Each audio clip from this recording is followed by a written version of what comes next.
Assalamualaikum warahmatullahi wabarakatuh. Salam sejahtera untuk kita semua. Semoga Allah Subhanahu wa Ta'ala memberikan kita nikmat, diberikan kesehatan, serta dipermudahkan dalam mempelajari materi hari ini, yaitu berjudul dengan perkembangan komputer. Pasti kalian sudah pada tahu kan perkembangan komputer? Perkembangan komputer telah menjadi bagian penting dalam kehidupan sehari-hari. Contohnya yaitu lampu lalu lintas. Lampu lalu lintas itu dikendalikan dengan sebuah komputer. Di dalamnya berisi program-program di mana program tersebut memberikan sebuah warna itu berubah-berubah. Contohnya ada warna hijau, warna oranye, dan warna merah. Itulah disebut dengan program komputer. Program komputer ini bisa dijadikan sebuah alat seperti pendidikan, bisa juga berkomunikasi, atau transportasi, bahkan ekonomi dalam keuangan. Seperti itu masih banyak lagi yang harus kita pelajari. Kita pindah ke slide berikutnya. Di dalam perkembangan ini, teknologi sangat berpengaruh besar dari tahun per tahun. Yang pertama, di generasi tersebut, dari tahun 1940 sampai dengan 1956, disebut dengan komputer generasi pertama, yang disebut dengan ENIAC, yang ukurannya hampir sama dengan 5 ekor gajah. Wow, sangat besar bukan? Besar sekali komputer tersebut. Di generasi kedua ini, di 1956 sampai dengan 1963, komputer kedua menggunakan transistor yang lebih kecil daripada tabung vakum. Akibat ukuran komputer pun menjadi lebih kecil, kerja lebih cepat, dan harganya lebih murah.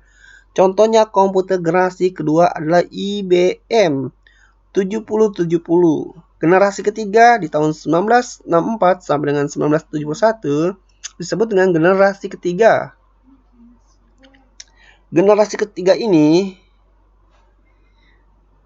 dinamakan komputer sirkuit.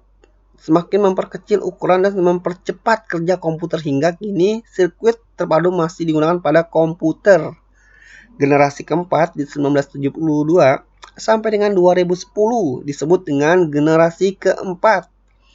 Dikenal dengan nama CPU. CPU artinya Central Processing Unit. Ukuran CPU yang kecil dan sirkuit terpadu memungkinkan pembuatan laptop atau mikroprosesor juga masih digunakan pada komputer hingga saat ini. Generasi kelima yaitu 2010 sampai sekarang. Komputer generasi kelima merupakan awal bagi AI atau artificial atau intelligent. Kecerdasan buatan. Teknologi ini masih dalam tahap pengembangan. Salah satu contoh pengembangan AI adalah teknologi pengenal suara. Seperti itu dari tahun ke tahun generasi komputer sangat berkembang. Baik, kita akan masuk slide berikutnya, yaitu sejarah perkembangan komputer. Dari tahun ke tahun, komputer mempunyai generasi sampai ke generasi. Dari tahun 1822 sampai dengan 2015, banyak sekali perkembangannya. Kita akan bahas satu persatu di tahun 1822. Di tahun 1822 sampai dengan 1950, banyak sekali perkembangannya. Contohnya adalah di tahun 1948, Tom Kilburn menciptakan Manchester Baby. Manchester Baby itu ialah komputer pertama yang menjalankan perangkat lunak. yang dibilang dengan perangkat lunak yaitu adalah software. Seperti software itu contohnya Microsoft Office, game yang ada di komputer kalian atau yang ada di handphone kalian itu disebut dengan perangkat lunak.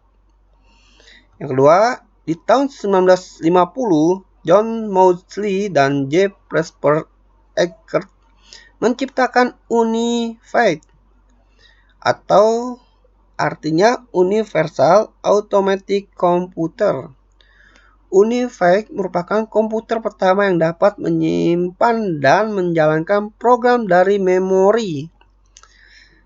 Memori salah satunya adalah untuk menyimpan data, di mana data tersebut seperti file, program-program yang mau kita jalankan bisa menyimpan di dalam memori tersebut.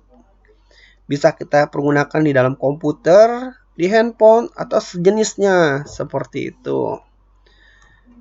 Kita akan masuk ke slide berikutnya. Di tahun 1964 sampai dengan tahun 2000, sejarah sangat dibutuhkan dalam kehidupan komputer, yaitu dari tahun per tahun harus kita tampilkan, yaitu di tahun 1964 Pier Giorgio Perotto meluncurkan program 101. Program 101 adalah komputer meja atau desktop komputer pertama di dunia. Nah, kalian tahu kan, komputer meja itu seperti yang kalian lihat di perkantoran atau di tempat-tempat swalayan yang di depan kasir atau di depan tempat orang bekerja itu disebut dengan komputer meja. Ternyata di tahun 1964 komputer meja itu dibentuk. Nah, di tahun 1968 Douglas Engelbart mendemonstrasikan penggunaan mouse. Mouse digunakan sebagai alat penunjuk pada komputer. Seperti itu, di tahun 1969, jaringan Advanced Research Project Agent Network atau disingkat dengan ARPANET. ARPANET memungkinkan beberapa komputer dalam satu jaringan saling berkomunikasi. ARPANET ini memungkinkan beberapa komputer dalam satu jaringan saling berkomunikasi. Contohnya itu di dalam kantor merupakan satu jaringan di mana satu kantor itu mempunyai berapa lantai. Misalkan contohnya seperti itu ya. Mempunyai berapa lantai dari lantai 1 sampai lantai 5. Di setiap lantai itu mempunyai jaringan internet di mana internet itu saling berhubungan antara lantai 1, 2, dan 3 seperti itu. Yang disebut dengan IP yang nantinya akan Bapak bahas. IP itu apa? Seperti itu. Di tahun 1975, perusahaan komputer Microsoft berdiri. Microsoft didirikan oleh Bill Gates dan Paul Allen pada 4 April 1975. Microsoft Word ini bisa diartikan banyak. Bisa dibilang dengan handphone ada Microsoft Word. Microsoft Word itu bisa juga dibilang perangkat lunak. Seperti itu, tergantung dari kita yang mau membahas di mananya. Seperti itu. Di tahun 1976, Stephen Wozniak merancang dan membuat komputer Apple I. Apple I ini ternyata dibuat di tahun 1976 ya. Komputer meja buatan perusahaan Apple yang didirikan oleh Stephen Wozniak dan Steve Jobs. Seperti itu. Di tahun 1981, Adam Osborne memperkenalkan Osborne One. Osborne One dianggap sebagai komputer portable atau laptop yang sesungguhnya. Laptop ini yang biasa kalian lihat atau yang kalian gunakan yang saat ini seperti itu. Di tahun 1981 laptop itu dibentuk. Di tahun 1983 ini lanjutan dari tahun 1969, ARPANET mulai menggunakan sistem TCP atau IP yang disingkat dengan Transmission Control Protocol atau disebut dengan Internet Protocol. Sistem jaringan dari jaringan ini menjadi cikal bakal internet, di mana TCP atau IP Transmission Control Protocol ini atau disingkat dengan Internet Protocol itu memberikan suatu jaringan di mana jaringan ini saling berhubung satu dengan yang lain seperti itu. Di tahun 1989, ISP, Internet Service Provider, pertama mulai melayani pelanggan. ISP atau penyelenggara jasa internet adalah perusahaan yang menyediakan jasa sambungan internet gitu. Tanpa ISP ini, jaringan internet tidak akan saling terhubung satu dengan yang lain. Seperti itu. Di tahun 1991, Tim Berners-Lee merilis World Wide Web atau disebut dengan WWW.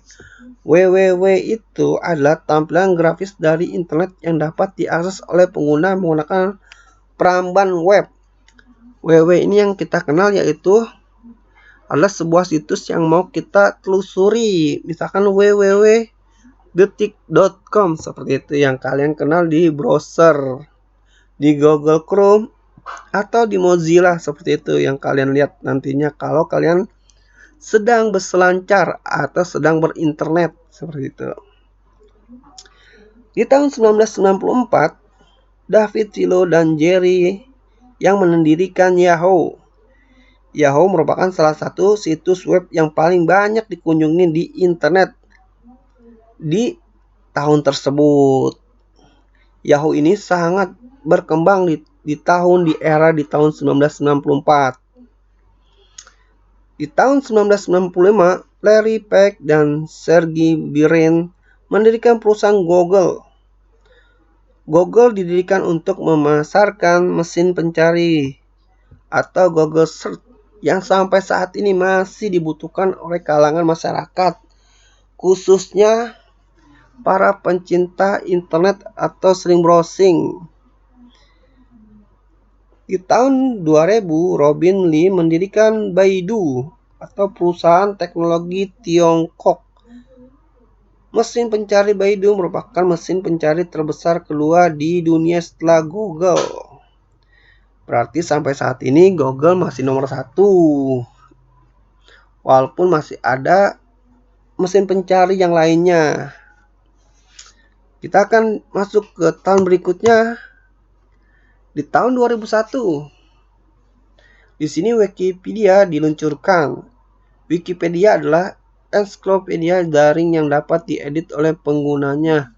Wikipedia ini banyak sekali manfaatnya, yaitu bisa menemukan sejarah-sejarah dari penemu yang mau kita telusuri. Contohnya, salah satunya bisa jadi penemu lampu siapa, di tahun berapa, pencipta siapa, di Wikipedia bisa ditampilkan sampai sedetail mungkin seperti itu. Di tahun 2004, Mark Zuckerberg meluncurkan The Facebook yang kemudian berganti nama dengan menjadi Facebook atau dibilang dengan Facebook pada tahun 2005. Facebook adalah media sosial daring yang menghubungkan orang-orang di seluruh dunia. Nah, kalian yang bisa masuk di Facebook pasti mengenal orang-orang banyak di sekeliling atau di dalam kota, di luar kota, atau di luar negeri seperti itu. Di tahun 2005, Chad Hurley, Steve Chen, dan Jawed Karim meluncurkan YouTube. YouTube adalah situs tempat pengguna dapat saling berbagi video yang saat ini masih kalian pergunakan atau kalian tonton. Ternyata di tahun 2005 itu terbentuk. Di tahun 2007 perusahaan Apple meluncurkan Apple iPhone. Apple iPhone menggunakan sistem operasi untuk telepon genggam buatan Apple yaitu iOS. Di tahun 2007 perusahaan Google meluncurkan Android Beta. Android merupakan sistem operasi untuk telepon genggam. 2008 T-Mobile meluncurkan telepon pintar G1 HT Dream. G1 merupakan sistem operasi khusus telepon genggam terbaru dari Google yaitu Android versi 1.0. Di tahun 2009 Microsoft meluncurkan mesin pencari Bing. Ternyata mesin pencari banyak kan, bukan Google aja, tapi masih ada Bing. Bing merupakan mesin pencari terbesar ketiga di dunia setelah Google dan Baidu. Seperti itu. Apalagi di tahun 2010 Kevin Strom dan McGregor meluncurkan Instagram. Instagram adalah mesin sosial tempat berbagi foto dan video yang sampai saat ini masih kalian gunakan untuk bersosial media, chatting-chattingan, berbagi foto atau video. Raspberry Pi Drilis. Raspberry ialah komputer terkecil dan murah yang dapat dihubungkan ke televisi dan keyboard. Di tahun 2015, Apple meluncurkan Apple Watch. Apple Watch adalah jam tangan pintar buatan perusahaan Apple Inc. Nah, sampai saat ini perkembangan komputer di era di tahun 2021, komputer dinomorsatukan di mana teknologinya sangat dibutuhkan oleh kalangan pencintanya. Jadi, kalian harus tahu perkembangannya sampai mana dan fungsinya apa dalam komputer tersebut. Cukup mudah kan untuk mempelajari generasi-generasi atau sejarah-sejarah komputer?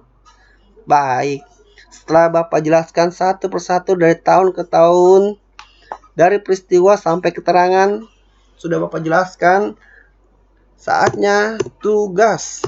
Tugasnya sangat mudah. Coba kalian tuliskan dari sejarah perkembangan yang barusan Bapak jelaskan. Tahun berapa, peristiwa apa, dan keterangannya apa sampai saat ini masih melawan atau masih berdiri. Maksudnya ini masih berdiri.